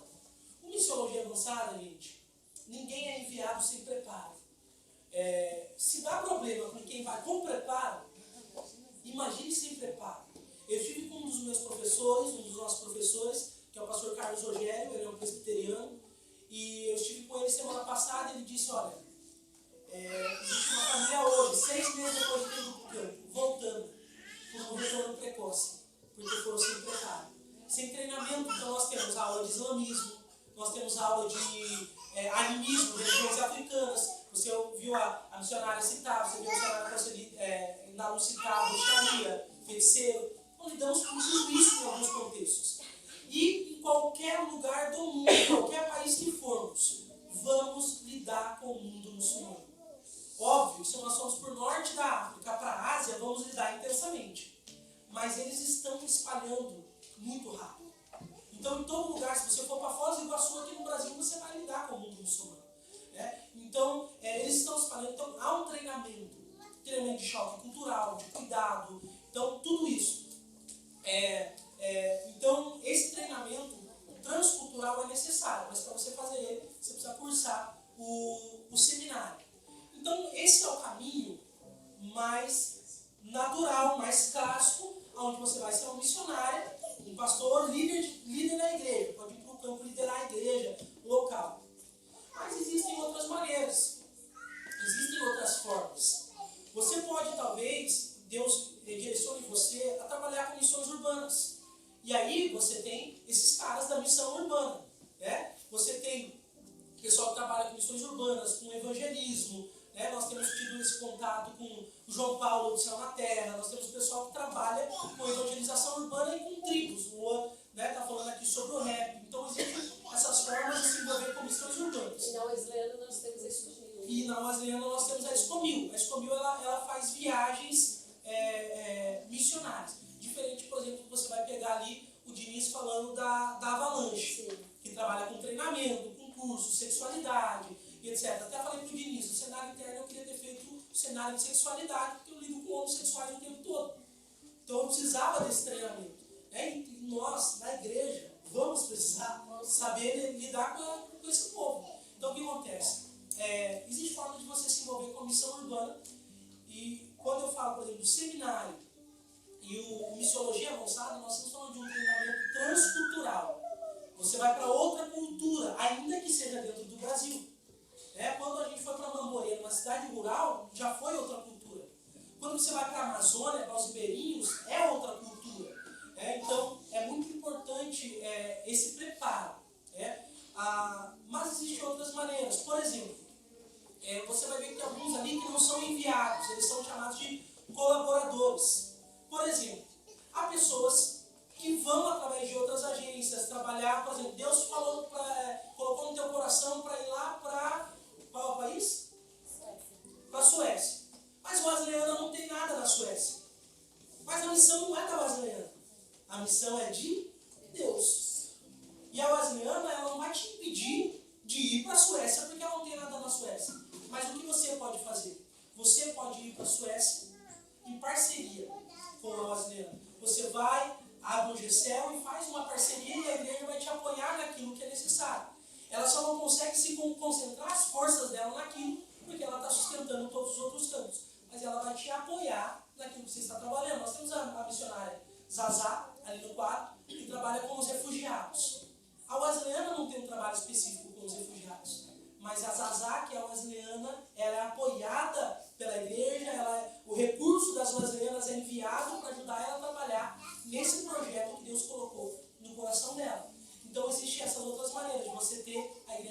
parceira, ou como a Nalu foi enviada por outra agência missionária. Nós não tínhamos a estrutura, talvez, que nós temos hoje, mas ela tinha o apoio wesleyano.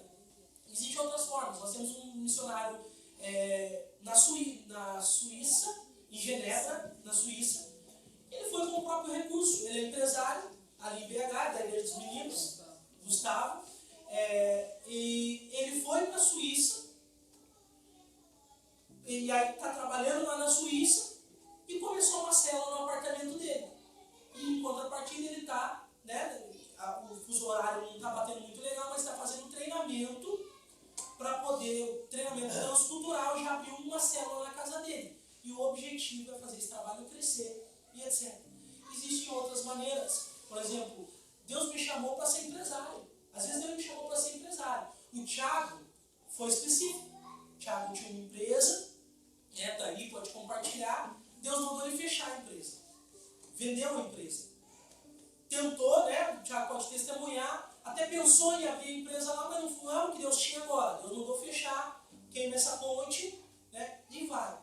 Mas alguns Deus chama diferente. Olha, vai abrir uma empresa lá. É o que nós chamamos de BAN, para quem está anotando, BAN, Business a Mission, que são empresas, você vai para um outro lugar, desenvolver uma vida profissional, abrir uma empresa com o fim de fazer missões, com o fim até de sustentar missões. Por exemplo, se você dizer, pastor, eu sou profissional, eu sou veterinário,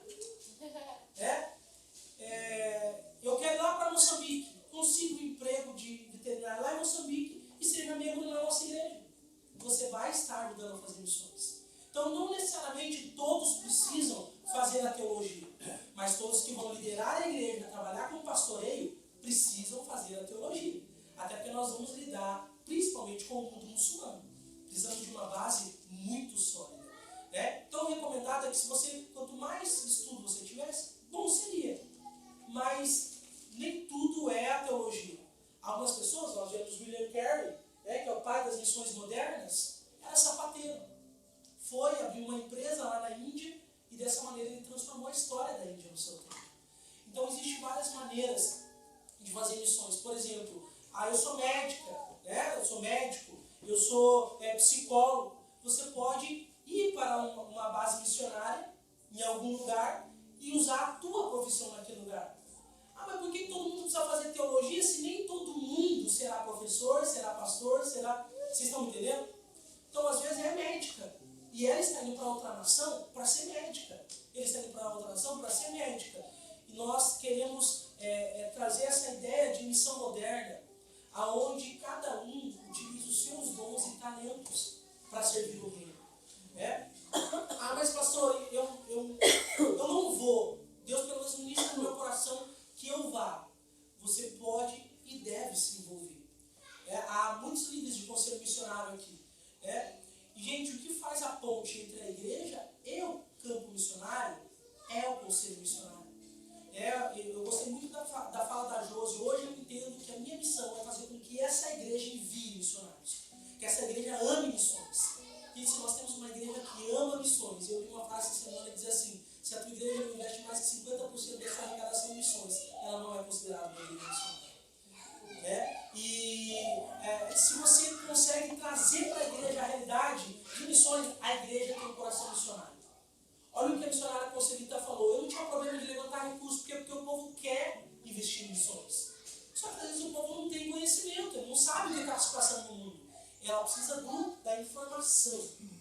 E quando a igreja tem a informação, nós tivemos lá em Itaboraí, desde que nos levou lá para Itaboraí, o que teve de jovens nos procurando, dizendo: nossa, meu coração está queimando.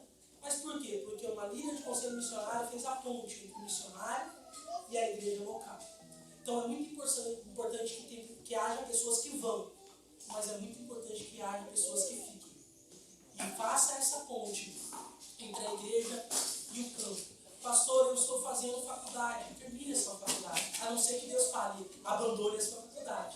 Como foi importante a faculdade de enfermagem para a missionária Conselita, lá no campo. Ana, minha esposa, terminou agora a faculdade de pedagogia e o nosso desafio é reinaugurar uma escola que está fechada em Moçambique. Como foi importante a pedagogia. Ela ficou entre pedagogia e enfermagem. porque nós falamos qual vai ser útil para a missão. Enfermagem e pedagogia pode ser útil. Então, a vida de um cristão é movida nisso. O que é útil para Deus? Eu vou escolher a faculdade que é útil para Deus, não a que eu ganho mais dinheiro. A que é mais útil no reino. Né? Então, tudo na vida de um cristão tem que girar em torno da missão de Deus. Então, às vezes você será um pastor, às vezes será um líder de igreja, às vezes você será um psicólogo, um pedreiro, um médico no campo missionário. Vocês estão entendendo? Então, existem várias maneiras.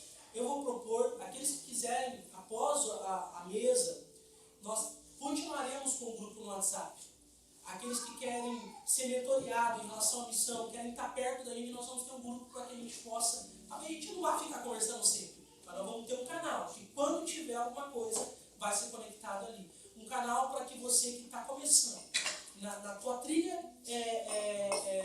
missionária, você possa ter um canal direto para... Cara, eu vou perguntar para o pastor Thiago, como é isso? Vou perguntar para o pastor Thiago, quem pode me ajudar com essa missão específica? E aí você vai ter um canal direto, para que esteja conectado com missionários que estão no campo nesse teu processo. E é pensando nisso que a Gemil criou o curso Impacto. Né? Tem alguns aí já fazendo o curso Impacto. O que é o curso Impacto? Pastor, eu não tenho seminário, mas eu queria me envolver com missões. O curso Impacto é para quem não tem seminário, quer se envolver com missões. Os mesmos professores que dão aula para nós, eles darão aula no Impacto. Serão alguns meses de aula, eu acredito que 4 meses. São 4 meses? 4 meses de aula. Depois de 4 meses de aula online, que é um curso básico para o campo missionário, ao prático. O prático eu acredito que vai ser na Argentina, o primeiro prático agora, esse ano. Então, todo ano nós teremos 4 meses estudando online e depois o prático em algum lugar, a priori, da América Latina. Né? Então, qual que é o objetivo desse? Pastor, eu estou me preparando.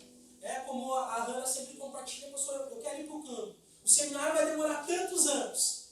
Mas enquanto você está nesse processo, você já pode todo ano ter uma experiência missionária. Eu estou indo agora para Moçambique. Eu já fui 2 vezes para a Amazônia, para a Colômbia, para o Peru.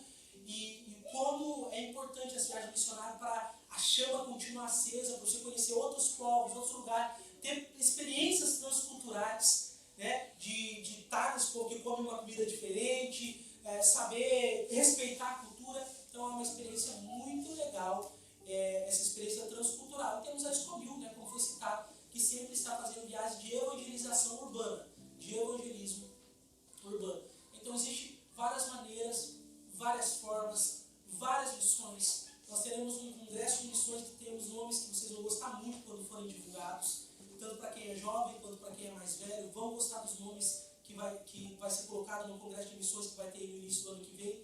Então, assim, se envolva com missões. E entenda, a missão de Deus não está dentro de um quadrado. Ela não está formatada dentro de uma caixinha. Embora nós possamos ouvir missionários que fizeram dessa maneira, que foi dessa forma, existem várias formas de fazer a missão de Deus. Várias maneiras. E Deus quer nos chamar cada um da nossa maneira e da nossa forma. Para mim, eu quero deixar aqui, foi muito gratificante ter essa galera mais doida, que é a galera da missão urbana, né? De Nísio e companhia. Né? Por quê? Porque são para tribos, eles são missionários de tribos específicas. Eu gosto muito, mas eu não tenho a facilidade que esses caras têm. Eu não tenho nem as gírias que esses caras têm. Então, assim, você entende que a missão de Deus, ela não está submetida à Igreja Metodista Brasileira. A missão de Deus ela é maior do que a Igreja Metodista Brasileira. A missão de Deus é maior do que a Igreja brasileira. A missão de Deus é muito maior do que nós. A missão não é nossa. A missão é de Deus. E nós fazemos parte dela. Amém? Então, assim, siga a AGMIL, Agência Missionária, Secretaria Geral de Missões, no Instagram, para você estar atento, né, a tudo isso. Siga esses caras da missão urbana. E eu gostaria de deixar um adendo, eu vou passar para o missionário Nalu falar, eu gostaria de deixar um adendo de tudo isso que a gente falou. Eu fui alguém muito ferido pela igreja evangélica, mas eu entendo que eu sou a igreja. E eu não, né? Nós, porque eu sou um membro sozinho, membro sozinho apodrece. Membro fora do corpo apodrece.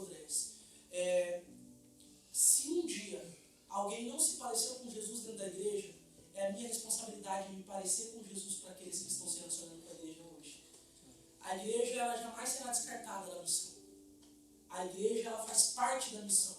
Uma igreja local é necessária para cuidado, para relacionamento, para discipulado.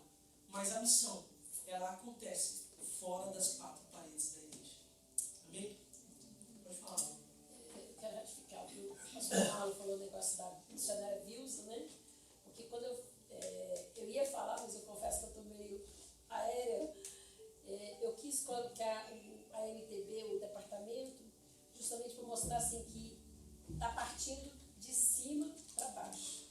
Está partindo desse órgão para as igrejas, para as agências missionárias. Então, hoje nós temos o que o pastor Marlon falou, um departamento dentro da nossa agência missionária, que é a missionária Vilsa, que é responsável. E, assim, estamos crendo que vai melhorar de mais e mais e mais e mais. Tá bom? Ratificando isso aí. Mas eu queria só duas outras coisinhas.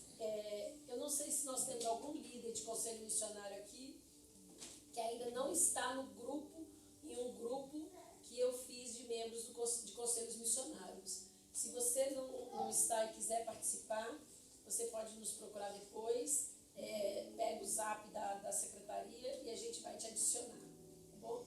E outra coisa, eu quero aproveitar aqui, enquanto responsável pelo RH, eu quero apresentar, pastor Marlon, pastor Tiago, que são os candidatos nossos hoje, que a Igreja Metodista Presbiteriana estão enviando essas duas famílias, pastor Marcos com a sua família, pastor Tiago junto com a sua família, para Moçambique. Nós temos o casal, o pastor Rafael com a Michele, que estão indo para Formosa, na Argentina, e temos o pastor Carlos Henrique, com a família, que estão sendo preparados para ir para Burkina Faso. Então eu quero assim, trazer essas quatro famílias diante de vocês, para que vocês estejam orando, mas não só orando. Aí eu gosto de sempre, eu sempre brinco, né? Para mim não tem cara de pedir, não, mas para missionário, para gente, isso é igual filho de cego. Nós precisamos levantar novas parcerias para essas famílias, né? Porque é um alto custo, principalmente as famílias que estão indo para a África, o custo é bem um pouco assim elevado. Então, se a sua igreja puder, caso possa, faça uma parceria, nos procure para fazermos essa parceria, você abençoar as vidas dessas famílias e compartilhar isso com outras igrejas do seu distrito também, né? Compartilhe isso o máximo que você puder com as igrejas do seu distrito.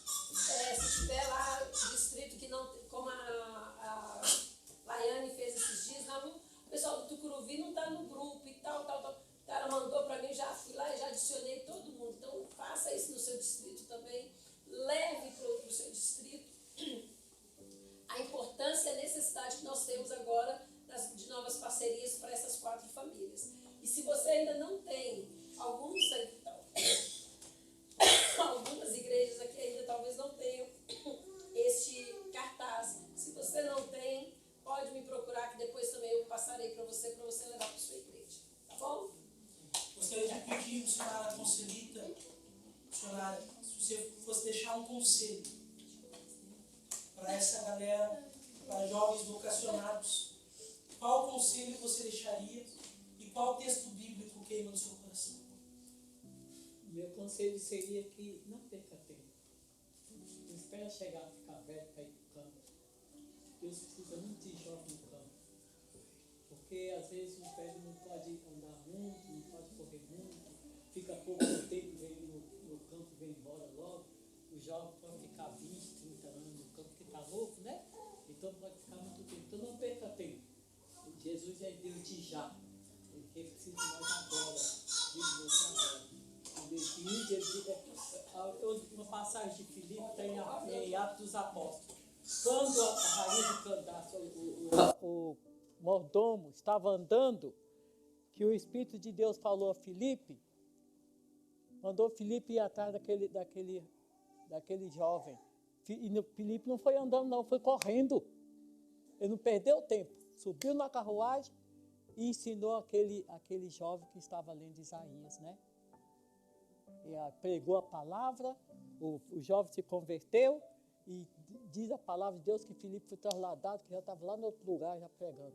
Isso acontece com os jovens. Deus é milagroso, Deus pode fazer isso. Entendeu? Então, o meu conselho é isso, não espera tempo, não. Foi chamado? Pergunta ao Senhor, é agora, Senhor? Eu já estou com minha mala pronta. Não temos tempo para perder mais, né, meus irmãos? Já perdemos muito tempo. Eu perdi muito tempo, entendeu? Mas eu sei que Deus tem o tempo dele, para mim, né? Ele viu que a gente estava também precisando de aprender, de, né, muita coisa. Mas hoje, que nós temos essa liderança maravilhosa, esses conselhos maravilhosos que nós estamos ouvindo, nós nunca ouvimos isso. Nós nunca ouvimos. A nossa juventude era só trabalhar, pregar o evangelho, não tinha isso, né? Agora que está tendo, vocês estão tendo essa oportunidade, não perca tempo. Vai logo, corre. Puder sair daqui já com a mala pronta, já. Então, é assim que faz. Deus tem pressa. Deus tem pressa, Deus tem pressa. Esse é o meu conselho. Tá bom, meus irmãos? Deus tem pressa de fazer missões. Deus tem pressa. O tempo está passando muito rápido. E a juventude está ficando muito corrompida. Se não agarrar com Jesus, o vento vem, olha, cata a gente, né? Tem que agarrar com Jesus, né? Então esse é meu conselho, pastor. Faça igual a Filipe. Entra no carro, fala de Jesus, batiza o homem e vai embora. Amém. Vamos dar uma canção que eu já cantei nas vezes que eu passei. Eu cantei não, né? Nas vezes que eu passei. E é uma canção que é muito legal, que ela diz assim, eu fui alcançado pela graça. Maravilhosa graça. Mas é muito interessante que nós somos alcançados. Nós falamos sobre as feridas que Jesus curou, a paternidade que nós encontramos em Deus. Mas no Brasil, existem 8 povos não alcançados. 8 povos. Os indígenas, os surdos, os ricos dos mais ricos, os pobres dos mais pobres, os quilombolas, né? Os ciganos e os ribeirinhos. São povos que não ouviram o Evangelho. Os 8 povos não alcançados do Brasil. Na Amazônia, no Nordeste, nós temos 6.000 comunidades que não têm nenhuma igreja. Na Amazônia, nós temos tribos inteiras que nunca foram discipuladas. Eu fui em uma tribo no Peru, que o único casal que tinha conhecimento lá era um casal de professor que saiu de alguma igreja daqui da civilização. E falou, nós não somos pastores, mas nós somos professores. Seremos professores naquele lugar. E hoje eles estão lá. Porque muitos professores foram com ideologias para tribos. O evangelho não chegou em algumas tribos, mas as ideologias já chegaram. E talvez seja tempo de nós falarmos, Senhor, eis-me aqui. Não para lá ou para cá, mas para onde o Senhor quiser me levar. Eis-me aqui na minha profissão, porque eu conheço essa maravilhosa graça. Eu conheço essa paternidade. Mas 8 povos no Brasil não conhecem. Nações não conhecem. O mundo muçulmano não conhece a justiça que eu e você, nós cantamos. Seu reino é sempre eterno, firmado em misericórdia, justiça e igualdade, bondade e fidelidade. Mas alguém que está no mundo muçulmano não conhece a justiça, a igualdade, a bondade e a fidelidade. E a culpa é de quem? Nossa. A culpa é nossa, porque nós temos a notícia. Se você soubesse que alguém está ali na esquina e ela vai morrer e você tem a notícia que vai livrar a vida dela, você sairia desse lugar e avisaria ela sim ou não? As pessoas estão prontas a morrerem e serem condenadas eternamente. Nós temos a notícia. Ficaremos ou correremos desesperadamente para anunciar. Há um livro chamado Porque Tarda o Elevamento, do Leonardo Reveil. Eu e o Paulinho falávamos hoje sobre ele. E ele conta a história de um presidiário que estava sendo condenado à morte. E o padre foi lendo a Bíblia do lado dele até a cadeira elétrica onde ele seria morto. Mas ele lia com tanta mordidez, com tanta frieza aquele livro, que aquele bandido, é uma história real, aquele bandido olha para ele e diz, olha, eu não acredito nesse livro. E no que você está falando sobre a eternidade. Mas se eu acreditasse nisso, eu caminharia pela América de joelhos, mesmo que em caco de vidros, anunciando sobre isso daí. Porque se isso de fato livraria a vida de toda essa gente que ser condenada, elas precisam ouvir isso. eu e você podemos. Mas quem somos nós? Quem era João, que tinha entre 14 e 16 anos pelos historiadores? Quem eram os discípulos, todos menores de idade, com exceção de Pedro, pelos estudos? Quem eram eles?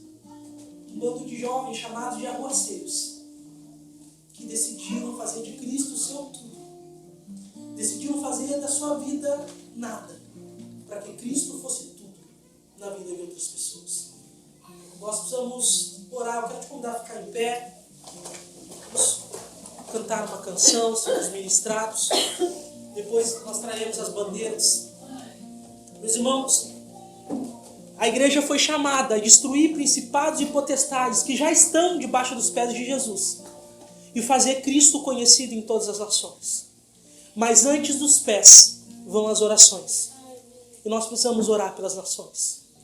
Nós vamos orar por missionários que hoje estão no campo, que precisam ser restaurados emocionalmente, precisam receber um abraço, precisam de amparo.